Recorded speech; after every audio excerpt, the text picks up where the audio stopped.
Good morning and welcome to our 10 minutes at 10 o'clock today. Let's move the mic over so that we can record our sound properly. So good morning and welcome to our 10 minutes at 10 today. Today we are going to talk about growing your business profitably, and we're going to focus on your marketplace. So you have to know your market if you've got a product or a service that you're trying to sell. So why is the market so important? We've looked at our products, we've looked at our customers. Why do we need to understand the market? Well, first of all, I think I would say don't stress too much about understanding what other people are doing. When you understand your marketplace, you need to be looking at what other people are offering, what they're delivering in your marketplace, how you can compete with that. But the risk of that is that you immediately look at what everybody else is doing and go, oh my God, I can't do that. Oh my God, they're doing that much better than I am. Oh my God, I'm too thin, I'm too fat, I don't know enough, I can't go on camera, I can't blog, I can't write, I can't compete with this person. There's always a reason why somebody can't do something when you start looking at your competitors, especially if you're fairly new in the business. It's really, really easy to start comparing yourself to others and thinking that you're not good enough to deliver a product that competes in that marketplace because they've been around for so long, or because they've got an established customer base, or because they've got an established website, or because they've got an established web presence or a blog presence, or whatever it is that they have. You often find that when you start looking at what other people's have, you focus on what you don't have. Now, when you're looking at your marketplace, this high risk of comparisonitis is horrible. It's quite paralysing. So what you need to do is think about comparing yourself to others, focus not on paralysing yourself and scaring yourself silly and thinking that you can't do something, but in order to motivate and inspire and look at what other people are doing and look at what the other people in your marketplace who are market leaders, what are they doing and what's working for them? How can you do your own version of that, but do it better, or do it in your way? Do it in the way that your subscribers, your customers, your tribe will look at and think they'd rather work with you.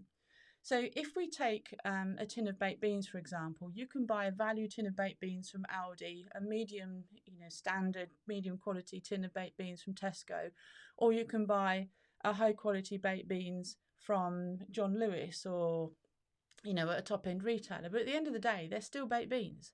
But some people are always going to look for the cheap.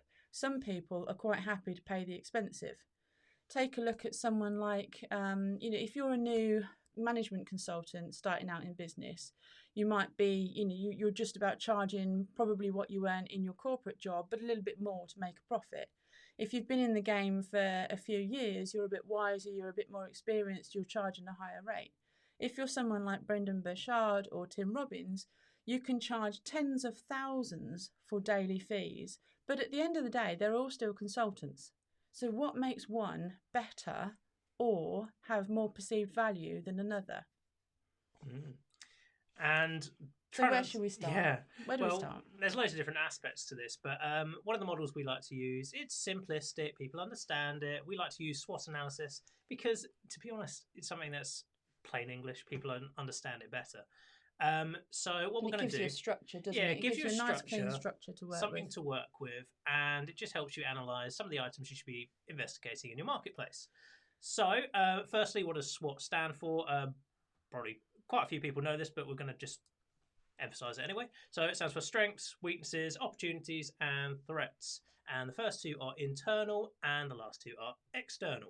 So we're going to start off looking at the strengths in our business. So internally, what do we have to offer which gives us a competitive advantage? What are we doing really well in? It might be that actually we've got a really strong brand.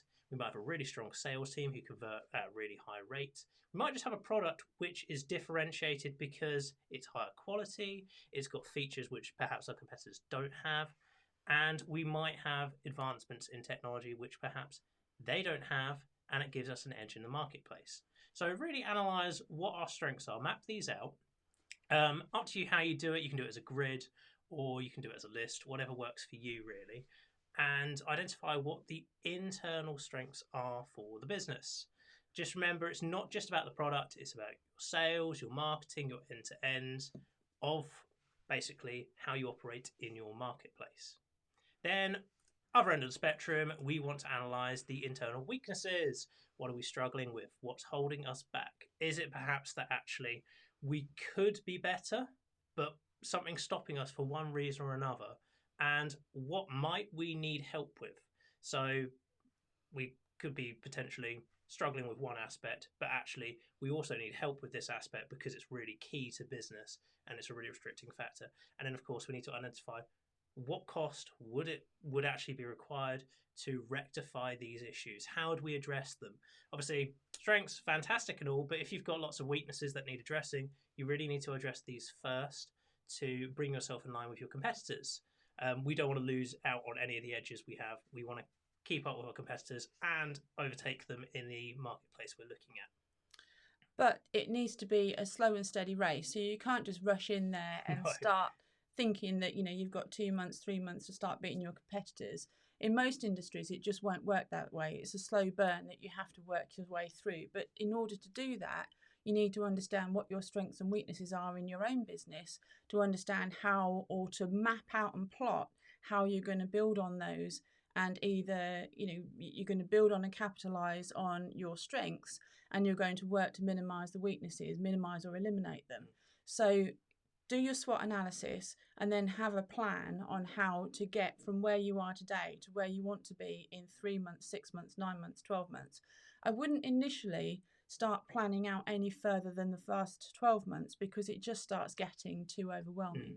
Be honest with your analysis. Yeah, be otherwise humble it just won't work. with how you view it your business, because there's a temptation when a lot of people go to start a new venture in a marketplace. Some people I don't like using the word, but some people are perhaps a little bit ignorant, and they think, actually, yeah, I've got the best product. I'm better than this enormous company that's been established for 50 years because of this, and that. And the reality is they started from small beginnings as well, but they've just improved at what they've done. So take a humble view of things. Try not to jump in at the deep end thinking that actually people are just going to suddenly magically pop out of the air and buy all your products and all your services for no justifiable reason. And You'll know it, they won't. What they have learned is how to scale. Yeah. And that's really, really important. And they've done that because they understand their internal strengths and weaknesses. So let's have a look at the external. What are the opportunities? So you're looking for the weakest area of your competitor. Where are they struggling, and where are they perhaps not meeting their target market in their audience? What are they not doing to satisfy their customers? Is there something that you can do to capitalize on that? So there are, take Xero for example. Xero is an amazing product that helps us all manage our business finances, but it doesn't do project management. So it doesn't do advanced payroll particularly well. It does a really nice simple payroll really well, but it doesn't do an advanced payroll really well. So there are apps in the marketplace that you can add on to Xero to complement that product. They've identified that there are things that Xero is good at, but there are things that Xero is not good at. So they've got an add-on and they're capitalising and building on Xero's marketplace. Now that might be something that you can do. So we, for example, we haven't rushed out to build our own accountancy software, but what we have built is a business that is set around and delivers services based on Xero's offering. And then we obviously have consultancy to help people use Xero. We have accounting and bookkeeping services. So everything that we have is built by not reinventing the wheel that already exists, but taking advantage of what's already there in the marketplace to make it better, to make it more usable, to make it more understandable to the user.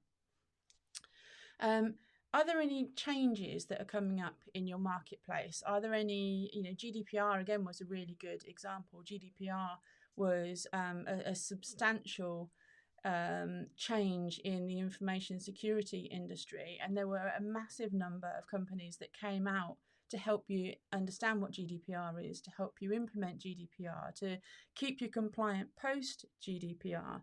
So there are whole industries and a whole set of new companies that have been built up since GDPR came live. And there might be something similar in your industry that you can then capitalise and look at and that you can work on.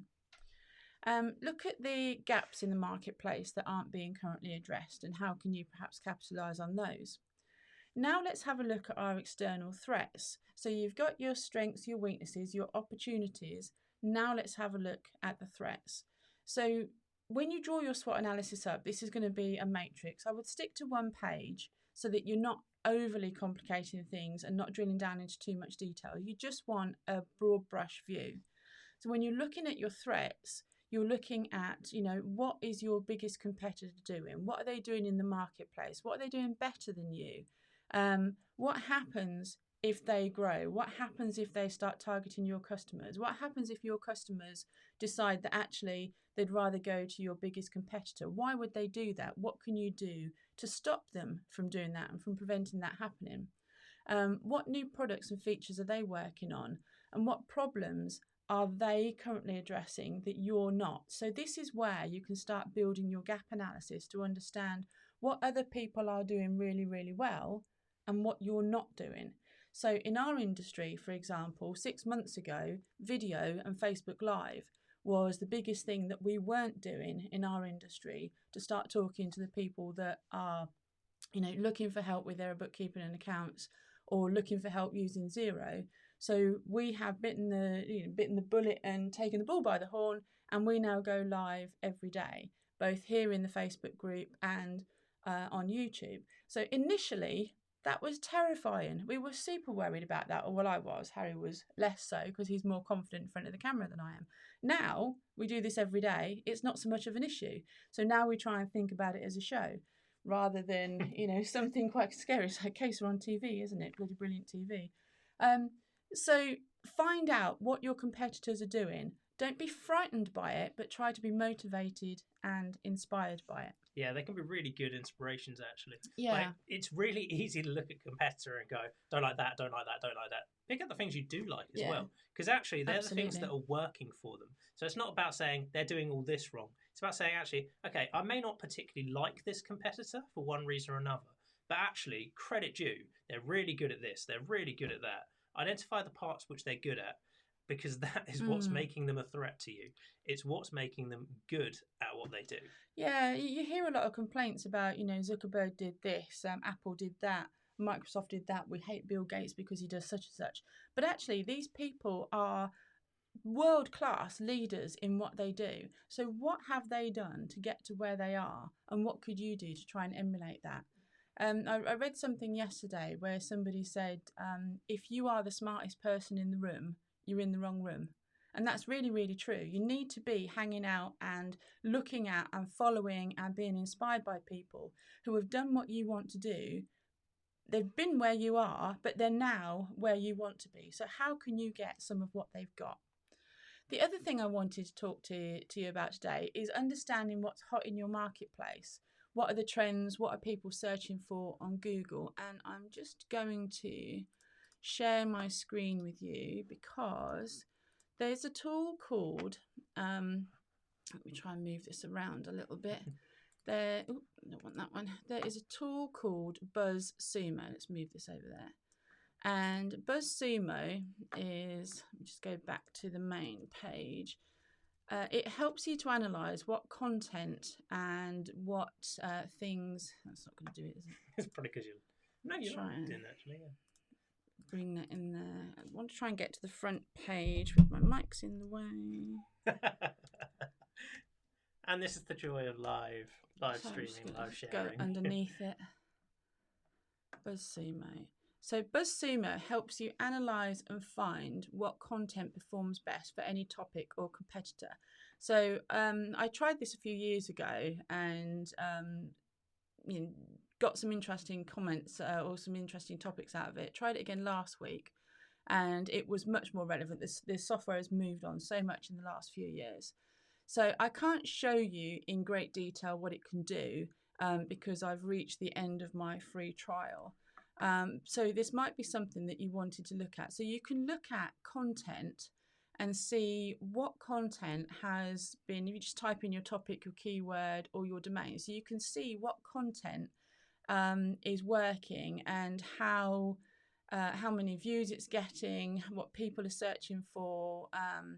You can look at Facebook and maximize your Facebook engagements by analyzing which posts are performing really well, and look at your own and your competitors' top stories. So you can put your competitors' Facebook page in here and see which of their posts is getting the most engagement. You can do the same with questions and look at what questions are posted on Amazon, Reddit, Quora, and see what people are searching for and which ones are the most searched questions. So it's quite a clever little tool. So it's something that I'd recommend going and having a little play with. You can set up an account and try putting things in, but you can see here, when you get to the end of your trial, bookkeeping, it will tell you that you've reached your monthly limit, start a free trial. So you can put your free trial in. I haven't done that, but I probably will later on today. So really useful tool, well worth looking at. And again, the other tool that I am really keen on using, when you are struggling with what to do, how to do it, and how to record it, look at something like Trello. We use Trello for just about everything. We use it for managing queries and issues and tracking logs and things to do with clients. We use it for issues log, we use it for staff performance, that kind of stuff. We also use it for planning things like our content here. So the content that we go through here is all planned out in Trello. So we've got what we're going to be delivering each month or each week, and then within here we look at what's due and what we want to talk through. So we develop the content for our Facebook Live, so it's not overwhelming, it's not too scary. Now you could do your SWOT analysis in exactly the same way. So you could set up a list within your Trello and do your SWOT analysis within here. And one clever way of doing it, so let me just show you a quick SWOT. If you had a SWOT analysis in a card, let's go into the card, there we go, let's do SWOT one. You could do something as simple as setting up a checklist and say this is, competitor. Actually, let's just do a simple SWOT list first, or SWOT analysis first. So your SWOT could be your strengths. Don't need a capital T there. And then you could be listing them. So it could be this and this and this. And what are your weaknesses? Which could be this and this and this. And then you can use this to build your SWOT analysis. The advantage of this is you can build your SWOT in something like Trello. Then it's there, you can carry it around with you on your phone, on your iPad, and it's on your PC when you get there. And you can refer back to it really, really simply. So some people get really overwhelmed by the thought of creating a SWOT analysis and going to great amounts of detail. And it doesn't need to be that. It just doesn't need to be that big a deal. Do something that's straightforward, something that's simple. Either write it out on a single A4 piece of paper, cut it into quadrants, or use something like Trello and plan it all out in there, and keep all of your notes in the same place so that you can go back and refer to them, check where you are, track your progress against them, and move on. So that's it for today. Thank you for joining us in our Not So 10 Minutes at 10 a.m. If you enjoyed the video today, please let us know in the comments. And if you have any queries about the video today, please let us know in the comments. And thank you very much, and we'll see you soon. Bye for now. And finish.